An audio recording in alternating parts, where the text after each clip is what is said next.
우리 동네에서 가까이 있는 망우리라고 하는 이 지역은 우리가 공동묘지로 알고 있죠. 지금은 이 공동묘지라는 이름을 이제는 벗어던지고 역사공원이라고 그렇게 이름이 지어져 있지만은 이 망우리의 이 역사적인 유래를 여러분들이 다 잘 아실 겁니다. 조선 왕조를 세운 태조 이성계가 이제 죽을 날이 다 되어서 이제 내가 모든 시름을 내가 이제 잊고 평안히 내가 잠들어야 될 유택을 마련해야 되겠다 해서 이제 궁을 나와서 지금 저 양주 땅으로 그렇게 갔습니다. 그리고 여기저기를 돌아보면서 지금의 교문리에 있는 이 동군흥 지역을 거기를 둘러보니까 여기가 너무 좋은 명당이다. 그래서 거기에 그 묘자리를 정하고 돌아온 길에 그 고개를 넘어올 때에 그럴 때 그 고개 마루에서 쉬면서 이제는 내가 모든 내 삶의 내 생의 근심 걱정 모든 걸 다 이제는 내가 잊어버리게 되었다 라고 하는 그런 뜻에서 잊을망 근심우 이렇게 해서 이제 모든 그의 파란만장한 삶, 그의 굴곡, 그 얼마나 많은 그 생의 변혁을 통과하면서 막 자식들이 서로 권력투쟁을 하고 정권을 막 빼앗고 하는 피비린내 나는 그런 일생 살아온 모든 것을 이제는 다 이제는 쉬겠다라고 하는 뜻에서 그 망우리라는 이름을 그렇게 지었다고 하지 않습니까? 여러분, 어떤 권력자라도 세상의 모든 것을 다 가진 사람이라도 인생을 살면서 염려 근심 걱정 없이 살아간 사람은 아무도 없고 우리가 무덤에 들어가는 그날까지는 이 근심거리가 늘 계속되고 있다라고 하는 것을 말씀하는 겁니다. 자, 그렇다고 하면은 하나님을 믿는다 하는 우리는 어떻습니까? 우리는 하나님 믿기 때문에 아무 염려 근심 걱정 없이 그렇게 살아갑니다라고 그렇게 다 말할 수가 있겠습니까? 아니면 하나님을 믿음에도 불구하고 매일매일 살면서 걱정거리, 염려, 근심, 걱정이 계속되기 때문에 늘 그 근심 가운데 살고 있다고 하면 하나님을 믿는다 하는 나의 믿음은 사실은 그 믿음이 뭐냐는 거잖아요.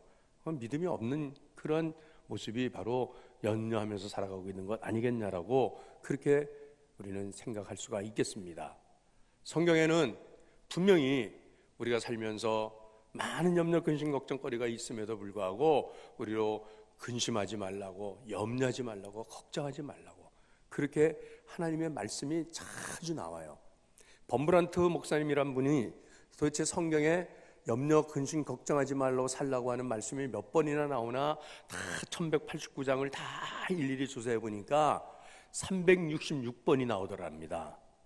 그러니까는 우리가 365일을 사는데 매일 걱정 가운데 근심 가운데 그렇게 살아가기 때문에 그 염려하지 말라는 말씀 한 번 더 강조해가지고 366번의 말씀이 그렇게 기록이 되어 있다고 그렇게 말씀을 하는 걸 들어봤습니다. 실제로 여러분 우리가 잘 알고 있는 말씀 중에도 예수님께서 3년 동안 제자들과 공생의 복음 사역을 하시고 이제 십자가의 길로 나아가시기 전 마지막 날 밤 마지막 식사를 하시는 자리에서 요한복음 14장 1절에 그 근심 걱정 가운데 사로잡히는 제자들에게 이렇게 말씀하셨습니다. 요한복음 14장 1절 말씀입니다. 같이 읽겠습니다. 시작. 너희는 마음에 근심하지 말라. 하나님을 믿으니 또 나를 믿으라. 제자들에게 예수님께서는 너희가 하나님을 믿느냐? 그러면 근심하지 마라. 내가 십자가의 그 죽음을 내가 당한다 할지라도 너희는 근심하지 말라라고 그렇게 주님께서 말씀하셨습니다. 빌립보서 4장 말씀에는 또 이렇게 말씀하십니다. 시작. 아무것도 염려하지 말고 다만 모든 일에 기도와 간구로 너희를 구할 것을 하나님께 아뢰라. 야, 여러분 아무것도 염려하지 말라는 것입니다. 너희가 염려할 것이 있느냐? 그러면 감사함으로 기도와 간구로 감사함으로 하나님께 기도하라라고 말씀하시잖아요. 자, 그런데 우리는 이런 말씀들이 있음에도 불구하고 그래 염려하지 말아야지 라고 하면서도 이 염려에서 벗어나지 못합니다. 믿음이 없는 그런 모습일까요? 사실상 우리가 이 근심하며 산다는 것은 잠언 17장 22절 말씀에도 심령의 근심은 뼈를 마르게 한다고 말씀하십니다. 마음의 즐거움은 양약일지라도 뼈를 마르게 하는 이 근심, 이것은 정말 믿음에 반대되어지는 백해무익한, 정말 해서는 안 되는 것이, 우리가 믿음 생활하는 사람들이 염려, 근심, 걱정하는 것은, 이것은 정말 해서 하지 말라라고 그렇게 한다고 하면, 오늘 여러분 정말 나의 믿음과는 비교도 되지 않는 그 엄청 대단한 믿음의 이 바울 사도가, 그분께서 오히려 말씀을 여러 곳을 보면은 정말 많은 염려하는, 근심하는 이런 말씀들이 많이 나오고 있어요. 오늘 말씀에도 바울 사도께서 근심, 염려한다, 근심한다, 후회한다, 이런 말씀들이 많이 나오잖아요. 오늘 이 바울 사도께서 오늘 이 고린도후서의 이 말씀을 우리 기록하게 된 것은 이런 일 때문이었습니다. 바울 사도는 고린도라고 하는 이 도시에서 1년 6개월 동안을 머물면서 브리스가 아굴라 두 부부와 함께 교회를 개척했어요. 그래서 고린도 교회를 세웠습니다. 1년 6개월 동안을 그곳에서 목회하면서, 그러면서 성도들이 믿음 안에서 잘 자라나고, 그리고 저들은 더 은사도 많이 받고, 그러면서 이제는 바울 사도는 순회 전도자였기 때문에 어느 한 지역에 저처럼 그저 수십 년을 그냥 한 곳에 머무는 그런 목회자가 아니었기 때문에 또 다시 다른 지역으로 복음을 전하기 위해서 그 지역을 떠나면서 후임 목회자인 아볼로에게 이 교회를 인계하고 그리고 떠나갔어요. 그런데 떠나간 후에 이 바울 사도에게 들려오는 고린도 교회의 소식은 정말 안타깝고 정말 사도의 심령에 너무 괴로운 그런 이야기들이 들려오는 거예요. 성도들이 성도답지 못하게 정말 세상의 사람들과 다를 바 없이 정말 부끄럽게 살아가는 이런 모습. 성도들 사이에 서로 음행이 있습니다. 예배를 드리고 나서는 서로 음란한 짓들을 하고, 그리고 서로 막 분파가 싸워서 분파가 되어서 막 서로 으르렁거리고 싸우고, 그리고 뭐 또 무슨 문제만 하나 있으면 지가 오르니 내가 오르니 하면서 왈가왈부하는 이런 모습들, 심지어는 바울 사도의 사도직에 대해서까지도 시비를 걸고 나오는 사람들이 있었습니다.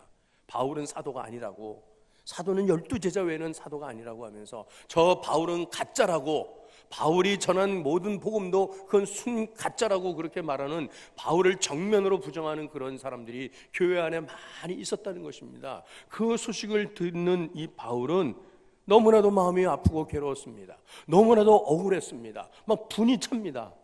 이것을 어떻게 할 것인가?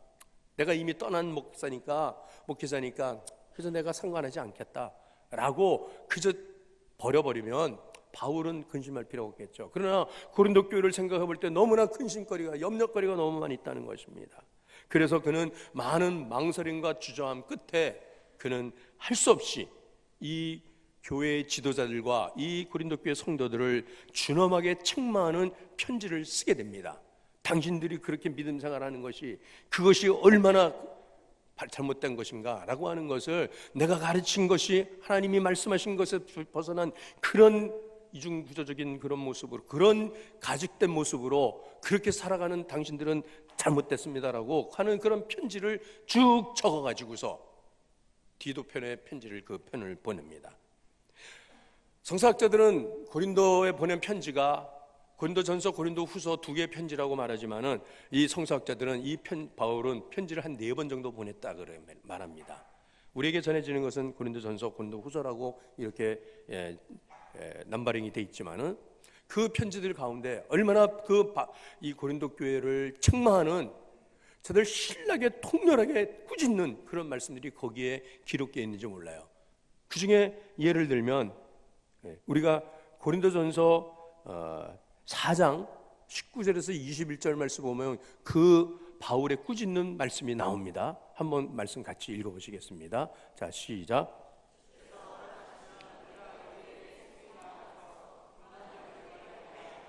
오직 그 능력을 알아보겠으니 하나님의 나라는 말에 있지 아니하고 오직 능력에 있습니다. 너희가 무엇을 원하느냐?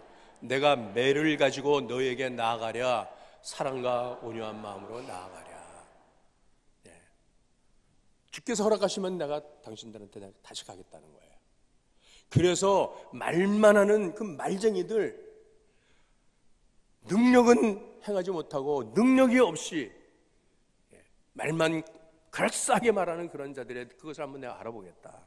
내가 갈 때에 여러분들한테 나갈 때 내가 매를 들고 갈 것인가, 아니면 사랑과 온유한 마음을 가져갈 것인가, 내가 지금 이런 마음이다라고 하는 것을 바울 사도가 그들에게 보내는 편지 가운데 이렇게 아주 통렬한 이런 이 말씀이 거기에 기록되어 있습니다. 자, 그런데 이 편지를 보내고 나서 정작 바울 사도는 곰곰이 생각을 해봅니다.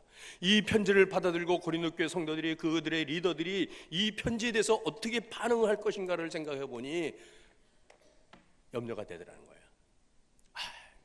내가 괜히 그 편지를 보냈구나. 그걸 받아들고 저들이 그것을 가지고 얼마나 속을 끌 것인가, 얼마나 속상해하고 얼마나 괴로워할 것인가 라고 하는 것 때문에, 그래서 공연히 말을 했구나, 하지 말아야 될 걸. 그 표현이, 그 말이 오늘 본문의 8절 말씀이에요. 우리 8절 말씀 한번 또 읽어보실래요? 시작. 그러므로 내가 편지로 너희를 근심하게 한 것을 후회하였으나 지금은 후회하지 아니함은 그 편지가 너희로 잠시만 근심하게 한 줄을 알미라. 그 꾸짖는 말씀을 들으면서 고린도 교회 성도들이 그것에 대해서 어떻게 반응을 하느냐라고 하는 것에 대해서 벌써 저들은 근심했다는 것입니다. 자, 왜 떠난 사람이 왜 말이 많냐는 거겠죠. 이미 우리는 당신이 우리를 가르치는 그런 목사가 아니지 않나요? 우리에게는 후임 목사가 있지 않습니까? 우리에게는 우리 리더들이 있고 우리가 알아서 신앙생활을 잘 하는데 왜 떠난 사람이 감나라 배나라 하냐, 이 말이거든요. 그러면서 속상해가지고 저들이 막 부글부글 속이 끓는다, 이 말이거든요. 그것에 대해서 바울 사도가 후회를 했다는 거예요. 내가 잠시 후회했다는 거예요. 내가 공연한 짓을 했지. 여러분, 아무리 몸에 좋은 명약이라도 여러분 그 명약, 그 약에는 반드시 부작용이 따른다는 것이에요. 여러분들이 약을 사서 보시면 그 제약 설명서에 거기에 그 부작용이 이러이러한 부작용이 있다라고 하는 사이드 이펙트라고 하는 그러한 정황이 쭉 있습니다. 이 약은 이러이러한 부작용이, 이런 부작용이 나옵니다. 조심해서 먹으십시오라고. 여러분, 아무리 은혜로운 말씀이라고 한다 하더라도, 아무리 성도들에게 그것이 영혼의 명약이 되는 말씀인다 할지라도 그것을 잘못 먹으면, 잘못 받으면 그것이 오히려 부작용을 일으켜서 오히려 덧들려 가지고서 바울 사도에 대해서 저들은 악한 감정을 갖게 되는 것이고, 그리고 바울이 가르쳤던 모든 것을 다 싸그리 부정해 버리고, 내가 그래도 어려운 환경에서 이만한 형편에서 그래도 나름대로 나는 힘을 내고 내가 노력을 했는데 나를 꾸짖다니, 내가 잘못됐다고 했다니 라고 하면서 난 그만둬, 나 그럼 교회 안 다녀, 나 예수 안 믿어 라고 그렇게 떠나버릴 그러한 성도들이 있을까봐 그것으로 인하여서 바울 사도는 참으로 근심을 하게 되었다라고 하는 이런 뜻입니다. 여러분, 목회자가 바르게 살라고 한번 꾸짖는 그런 말씀을 한다고 하면, 쓴소리 한번 하고 나면은, 그러면 성도들이 어떻게 반응을 할 것인가라고 하는 것에서 정말 조마조마합니다. 좋은 소리 하면 여러분들 얼마나 수고를 많이 하시죠.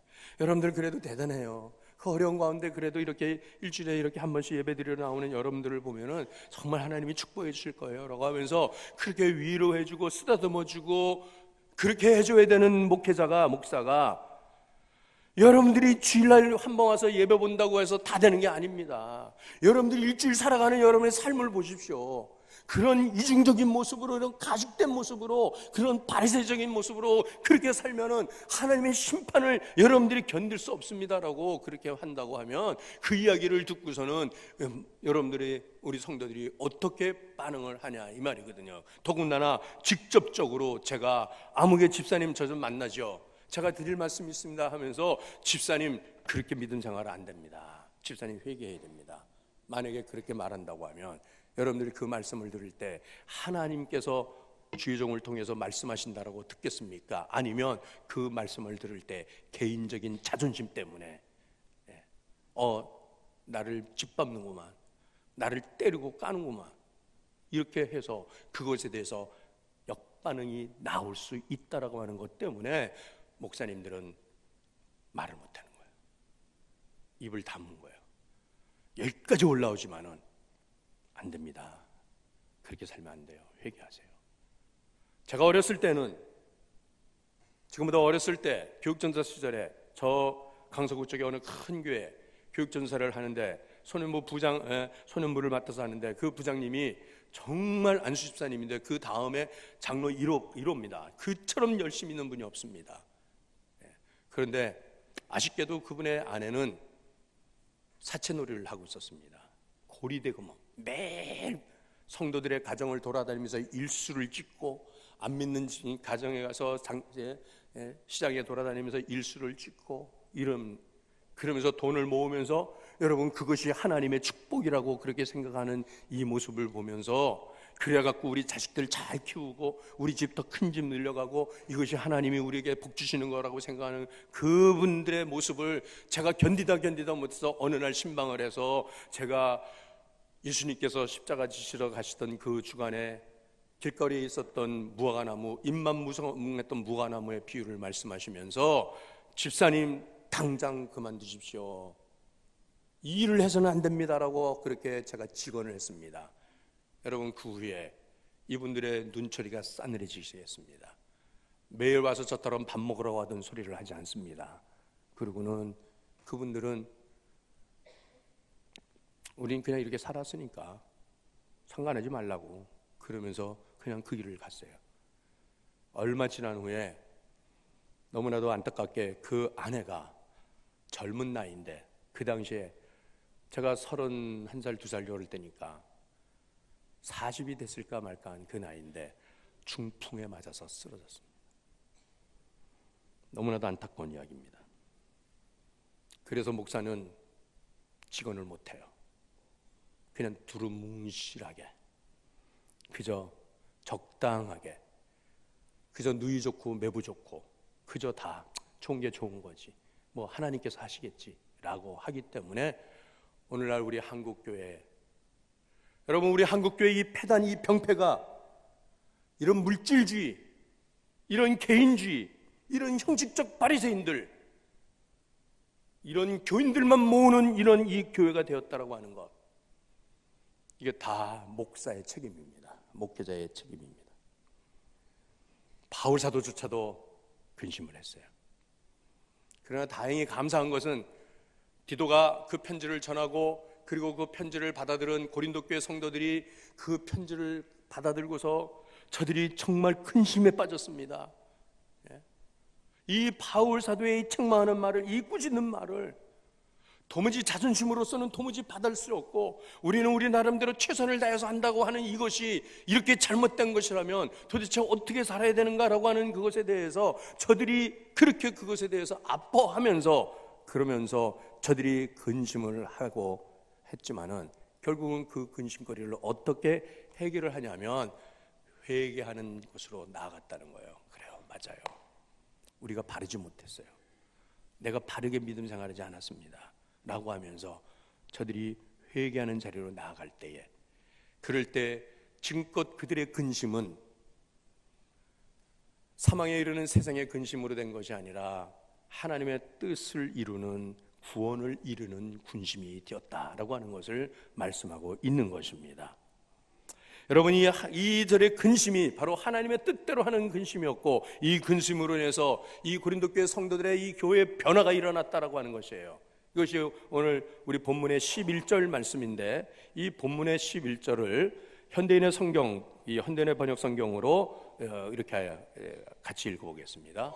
자, 말씀 읽겠습니다. 시작. 간절함과 자신에 대한 해명과 정의의 분노와 하나님을 두려워함과 그리워함과 열심과 죄지은 사람을 처벌할 마음을 불러 일으켰습니다. 여러분은 그 모든 일에서 자신의 깨끗함을 보여주었습니다. 아멘.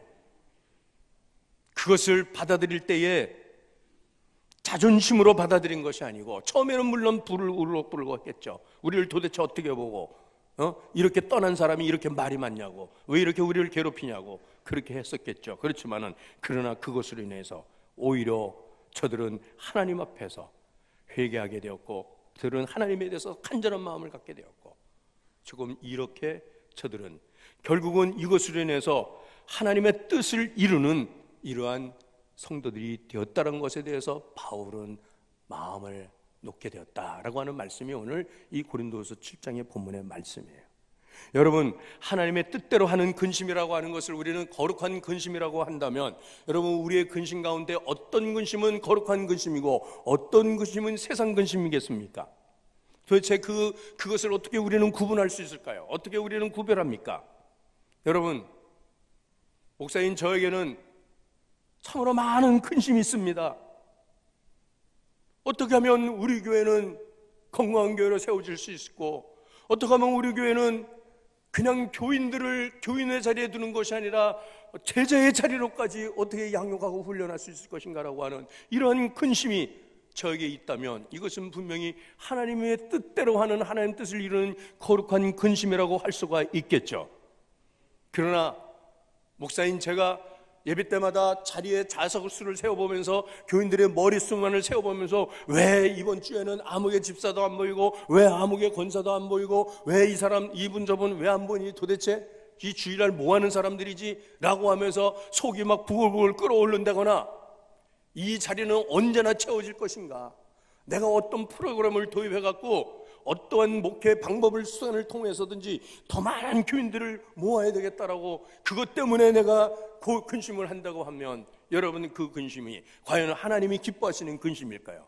왜 우리 교회 재정은 이렇게밖에 안 돼가지고 언제 헌당 예배를 드릴 수 있을까라고 하는 그것 때문에 근심을 한다고 하면, 여러분, 그것이 하나님이 기뻐하시는 거룩한 근심이라고 할 수가 있겠습니까? 교회를 위한 근심은 다 거룩한 근심입니다. 영적인 근심은 다 거룩한 근심이다. 그러나 육적인 근심, 먹고 사는 것에 대해서 근심하는 것, 그것은 세상 근심이요, 그건 사망에 이르는 근심이라고 그렇게 말을 할 수 있는 것인가 라고 하는 것에 대해서 저는 구분이 잘 안 된다라고 하는. 여러분, 개인적으로 우리는 사업이 부진해져서 매출이 오르지 않아서 거래처가 자꾸 끊어지고, 지출해야 될 금액은 점점 더 늘어나는데 수입은 한정이 돼 있고, 그래서 하나님 앞에 드려야 될 것들을 놔두고서 한숨을 쉬고 근심하는 모습들. 아이들은 학교 성적이 오르지 아니하고 어떻게 해서 학교는 졸업을 했지만은 직장을 구하지 못해서 백수로 건등거리는 모습을 보면서 속상해하고, 이러한 모습, 저런 모습들, 정말 우리는 이 염려, 근심, 걱정 가운데 살면서, 그래, 내가 믿음이 없어서 그렇지, 다 공중의 새도 먹이신다 그랬는데 다 하나님께 그냥 다 맡겨버리지 라고 한다고 하면, 그래도 그것이 대단한 믿음이라고 위로를 받을 수 있을지 모르지만은, 여러분, 그러나 이런 모든 것들에 대해서 이것을 내가 근심하면은 그것은 사망에 이르는 근심이라고 그렇게 이웃는 쪽으로 말한다고 하면, 여러분, 우리는 믿음 생활하기가 너무나 어렵다 이 말이에요. 너무나 힘들다 이 말이에요. 여러분, 살면서 우리가 생존의 문제에 대해서 근심하는 것은, 이것은 불가피한 것입니다. 더군다나 우리는 왜 그런 근심을 해야 되냐, 왜 그런 염려를 하느냐 라고 하면, 그것은 나에게 주어진 책임 때문에 그렇다는 거예요. 나에게 주어진 책임.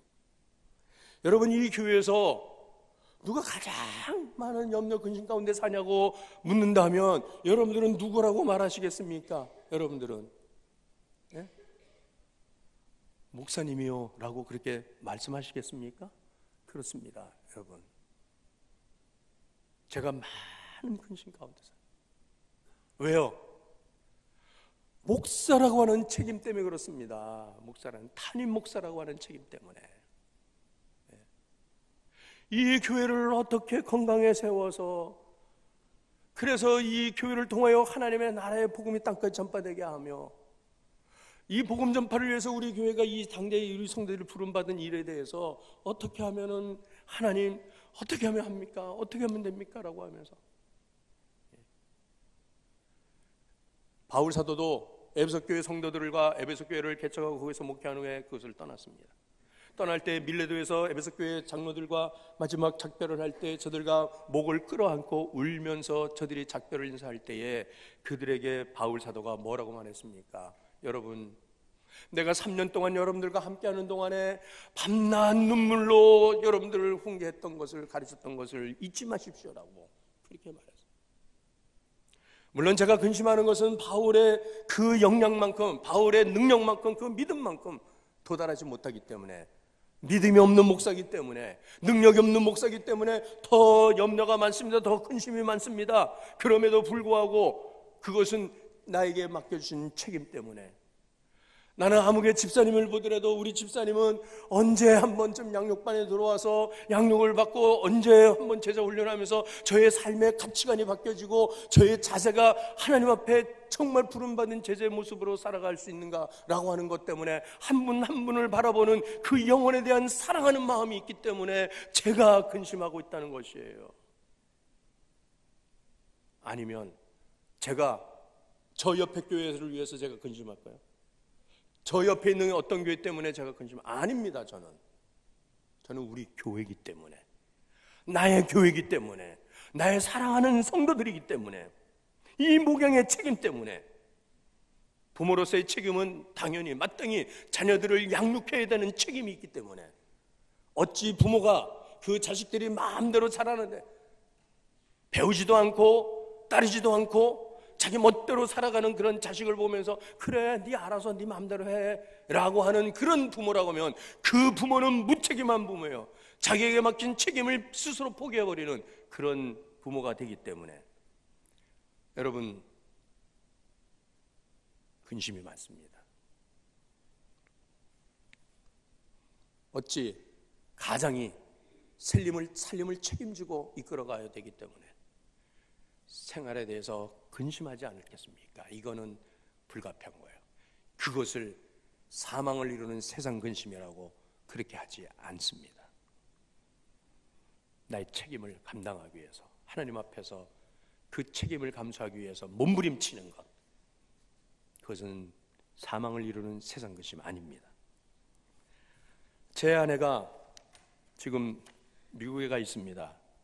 한 열흘 전에 딸들이 너무 보고 싶다고, 그리고 이제 재롱을 한참 부리며 자라나는 어린 손주들이 너무 보고 싶어서, 그래서 제가 다녀오라 그랬습니다. 한 달 일정으로 다녀오기로 하고 떠났어요. 그런데 아내가 떠나자마자 제가 평소에 제 체질이 이 신장에 돌이 생기는 체질입니다. 이 요로결석 혹은 신장결석이라고 하는 게, 이게 얘가 나를 괴롭히기 시작했어요.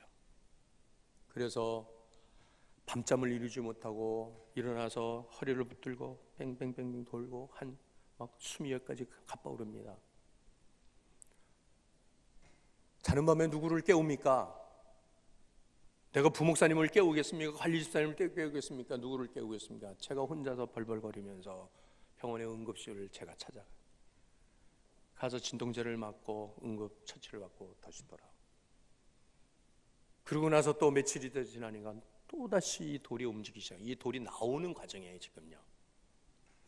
그래서 또다시 병원의 응급실에 가니까 의사가 없다 그래갖고 건대병원 응급실로 제가 차를 운전하고, 그러고선 가서 또 밤새 새벽 기도를 하고 있는 성도들을 보면서 목사는 병원 응급실에서 진통제를 맞아가면서 있는 이런 모습을 본,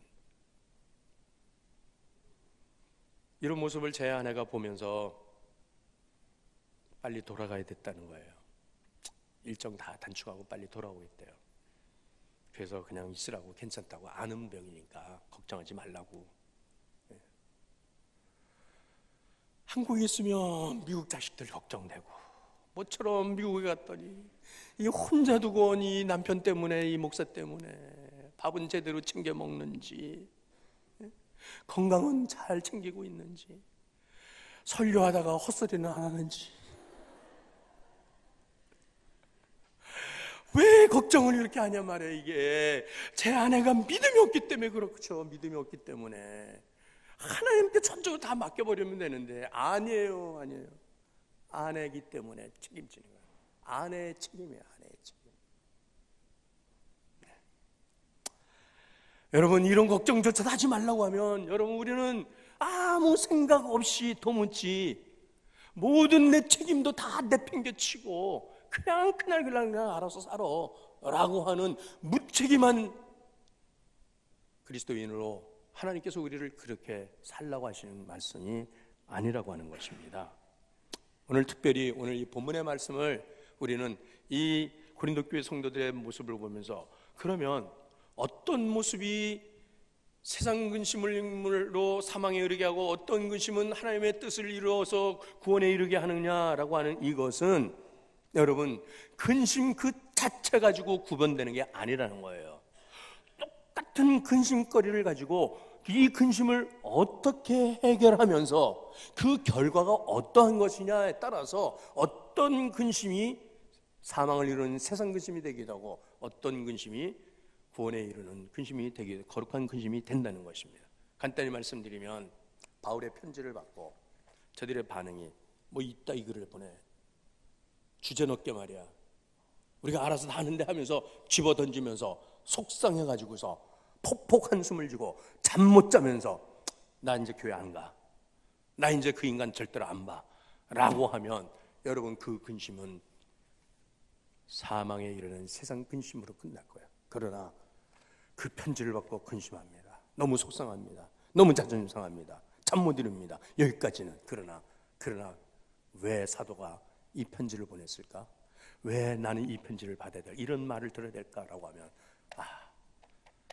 내가 잘못했지, 내가 하나님 앞에서 바로 서지 못했기 때문이지 라고 하면서 내가 하나님 앞에 내가 바로 서야 되겠다, 내가 회개해야 되겠다 라고 한다면 여러분 몇 날 며칠 잠 못 자고 괴로워했던 그 모든 근심은 하나님의 뜻을 이루는 구원에 이르는 근심이 되었다는 것입니다.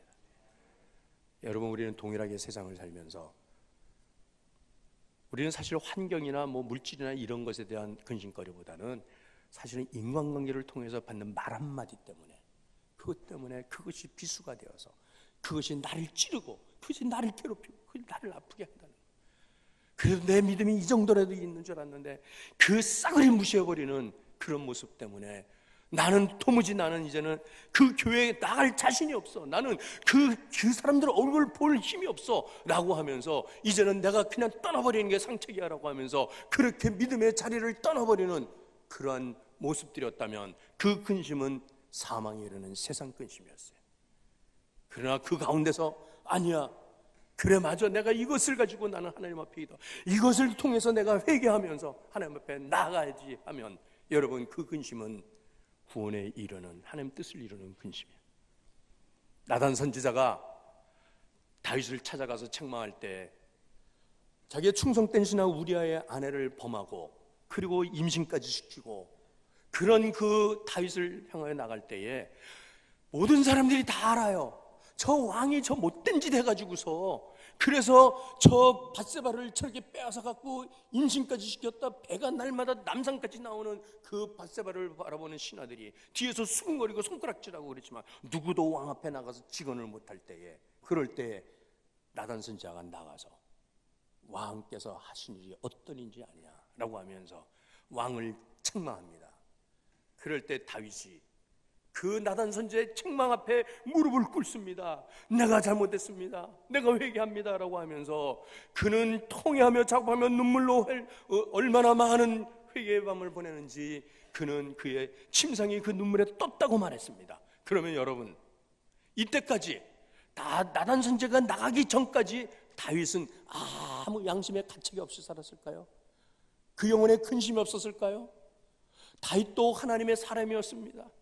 다윗도 하나님의 영이 함께했던 사람이었으나 그러나 그는 육체의 정욕 한순간에 사단의 유혹에 넘어가서 결국은 그 여인과 그 범죄를 하고 나서 그 충성된 신하를 잃어버리고 그 원치 않는 아기를 임신하고 하니 이런 형편을 보면서 그는 아마도 매일 하나님 앞에 근심을 했을 거예요. 하나님 어떡해요, 내가 이 일을 어떻게 해야 되겠습니까? 라고 할 때 아마도 사람의 눈만 가려면은 그저 적당히 넘어갈 줄 알았죠. 그렇지만은 나단 선지자의 책망을 받으니 그는 이제는 손을 들고 마는 거예요. 여러분들이 하나님의 말씀 들으면 그래요, 목사님 맞아요, 내 목사님 말씀 다 인정해요, 그러나 내 현실이 이러니까 나는 그냥 이대로 살 거예요 라고 하면 여러분들이 그 어떤 근심 가운데 살아가는 그 삶은 결국은 사망에 이르는 세상 근심이 될 거 말 것이고, 그러나 목사님 제가 그렇게 안 살게요, 이제 이제 내가 하나님 뜻을 따르겠습니다. 물론 먹고 사는 문제가 중요합니다. 그러나 먹이시고 입히시니가 하나님이시고 내가 내 삶의 주인이 아니라 하나님이 내 삶의 주인이 되시기 때문에 공중의 새도 먹이신다고 하셨으니 나는 하나님 중심에서 하나님 내 삶의 주인 삼고 살겠습니다라고 그렇게 한다면 여러분들이 매일매일의 삶을 살아가는데 그 근심은 하나님의 뜻을 이루는 거룩한 근심이 될 것이라고 하는 것이에요. 그래서 빌립보서 4장 6절의 말씀을 앞에 우리가 같이 읽었습니다마는 그러나 빌립보서 4장 6절에서 7절 말씀으로 연결됩니다. 자, 함께 읽겠습니다. 아무것도 염려하지 말고 다만 모든 일에 그리하면 모든 지각에 뛰어난 하나님의 평강이 그리스도 예수 안에서 너희 마음과 생각을 지키시리라. 아멘. 왜 내 사업이 이렇게 잘 안 되지? 나 더 많은 돈 벌어갖고 그래도 내 자식들한테 한 덩어리씩 그렇게 좀 물려줘야지. 여러분 그것 때문에 근심하면 여러분 그것은 분명히 사망에 이르는 세상 근심일 것입니다. 그렇지만은 하나님, 제가 교회에서의 책임과 사명을 감당하기 위해서 그리고 내 자식들을 하나님 말씀 안에서 그래도 바르게 세워야 될 이 부모의 책임 때문에 그것 때문에 하나님 앞에 눈물을 흘리면서 근심하는 것이라면 그것으로 인해서 근심하는 것으로 끝나는 것이 아니라 근심의 자리에서 염려의 자리에서 하나님께 나아가게 되는 것입니다. 그러므로 아무것도 염려하지 말고 오직 너희 구할 것을 감사함으로 하나님께 아뢰라. 그래야 하면 모든 지각에 뛰어나신 하나님의 평강이 그리스도 예수 안에서 너희의 마음과 생각을 지키시리라 말씀해요. 시편 기자는 시편 94편 19절 말씀에 내 속에 근심이 많을 때에 주의 위안이 내 영혼을 즐겁게 하시나이다. 오직 주님의 위로하심만. 하나님, 내 근심 염려 걱정 아시지요? 그러나 하나님이 나에게 주시는 이 평안 때문에, 이 위로 때문에 내가 매일매일을 살아가고 있습니다 라고 하는, 우리 진광에 사랑하는 가족 여러분, 우리 하나님이 우리의 어려움을 다 아십니다. 내가 먹어야 되고 내가 입어야 되고 써야 될 것 다 아십니다. 육체의 욕심을 이루게 한 것이 아니라는 것을 주님이 아신다고 하면 우리 하나님께서는 우리의 필요한 것, 우리의 소용될 것을 준비하고 계심을 믿습니다. 여러분, 하나님 앞에 나아가시 바랍니다.